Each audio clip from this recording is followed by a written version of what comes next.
usually, pag signal 1 at 2, nagrereklamo yung mga tao, di ba? Wala namang ulan. Wala namang hangin, ganyan.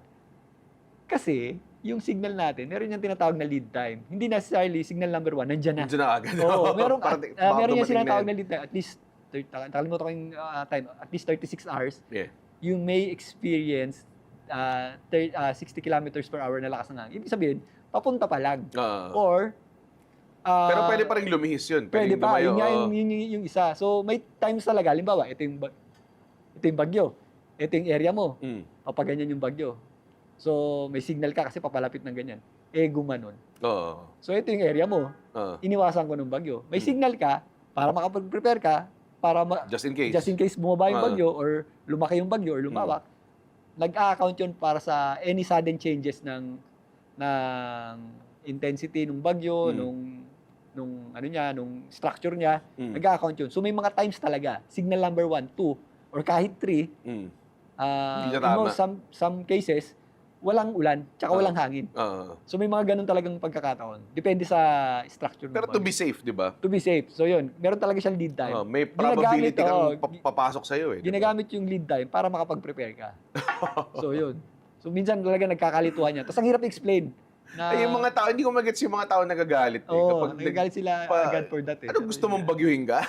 Parang gano'n. Di ba dapat matuwa ka nga? Pag lumis siya, okay, thank you. Signal number 3 pa ba't darating dito? Ano ba to? Winarning ako, wala naman. Ano bang excited ka bang bagyuhin? Ito, magandang example niyan. Si Yolanda. Signal number 4 na. Wala pang ulan, wala pang hangin. Kasi structure ng yan eh. Alam mo, malakas na yung bagyo mo, kagaya ni Yolanda. Sumisiksik yung yung hangin. Nagiging isang malaking tornado yan. Sumisiksik yung hangin sa gitna. Parang yung centrifugal force, kumuha ka ng tali, ganun-ganun mo. Oo nga naman. Sisiksik lahat yan. Sisiksik lahat sa gitna yan.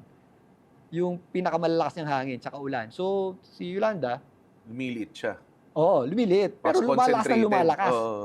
Signal number 4 na wala pa ring ulan. So, signal number 3, wala pa ring ulan, wala pa ring hangin. Tahimik, kalmado, wala talaga. As in lahat. 6 hours before tumama yung Yolanda. So, naka-duty ako niyan that time eh. So, yun. Nung tumama, ayun, storm surge, lakas ng hangin, lakas ng ulan. So, sobrang dangerous pag ganun. Kasi nga, isa sa walang bahala mo yung signal. Magdidepende talaga yun sa structure ng bagyo eh. So, talagang wala pa kasi nga. Tapos itong structure ng bagyo na to talagang, wala silang usual na walang trends, ang bagyo walang ganun. ay parang fingerprint. Walang magkakatulad. May magkakahawig, parang malakas, parang ganyan-ganyan. Pero wala siyang parehas na exactly the same na bagyo.